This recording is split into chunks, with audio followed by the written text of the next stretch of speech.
Eu tenho uma missão e pra cumprir faço o que for preciso. Não meço forças, nunca retrocedo, não vacilo. Meus inimigos eu sei muito bem quem são, porque alguns eu vejo vira e mexe na televisão.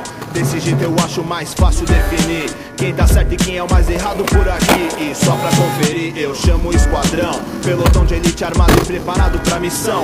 Parte 1, eliminação da resistência, anti-inteligência, consequência do cuidado. Ninguém aqui veio pra brincar, o dia D é hoje, aqui é o lugar. Faço a revisão da estratégia, do plano, da meta. No caso de emergência eu guardo uma arma secreta. Improviso, um plano B se for preciso, pra que a extinção dos traidores seja completa. Agentes disfarçados ganham nossa confiança, minando nossas forças com falta de esperança. Os ridículos desviam a atenção, enquanto alguém arquiteta de longe a destruição.